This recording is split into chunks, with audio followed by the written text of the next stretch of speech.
కార్యక్రమేమో నాకు ఒక్కసారి అమ్మా చెల్లెల తెలవదయ్యా. మరి నేను వచ్చి ఇప్పుడు శీఘ్రంగా తెలుపుకుంటున్నావా? అలాగే తెలియదు మా చెల్లెలు ఆడుగా అమ్మా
అవును 7 మందికి వాళ్ళు 6 మందికి వాళ్ళు లగ్నం చేశారు. అవునయ్యా. మరి నా చిన్న వాడికి మాత్రం ఇంతవరకు వివాహం కాలేదు కాబట్టి నీకు మాట్లాడితే నాకు వచ్చారమ్మా.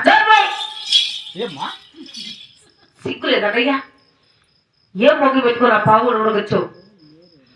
చిన్నతనంలో తల్లిదండ్రులు చనిపోతూ నన్ను కన్న బిడ్డ వల్ల సాకి పెంచి పెద్ద చేసి ఈ ఓలుగూడ పట్టణం నుంచి ఆ పావునపురం నుంచి పెళ్లి చేశా.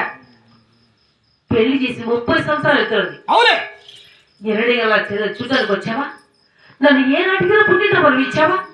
పుట్టింటి బస్సులో ఇచ్చావయ్యా. 6 మంది కొడుకు పెళ్లి చేశావు. నేను ఒక్కగానే ముందు చెల్లెండి ఒక్క పెట్టుకుని ఇచ్చావయ్యా. ఈ లేఖలో కారుబిడ్డ పుట్టిందని అమ్మ చెల్లెలా నీ కూతురు పిచ్చిమోడు చెబుతున్నది. నీకు నోరు వచ్చిందన్నయ్యా. కాదమ్మా నాకు 7 మంది వాళ్ళు 6 మంది కుమారులు లగ్నం చేశాను.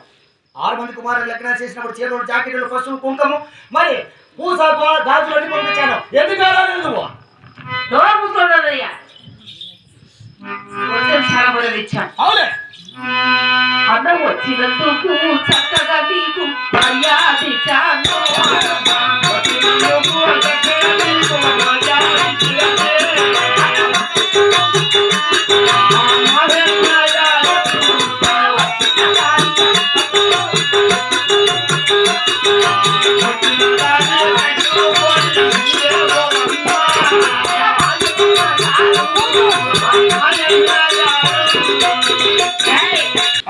చెప్పి జాగ్రత్త వేడు.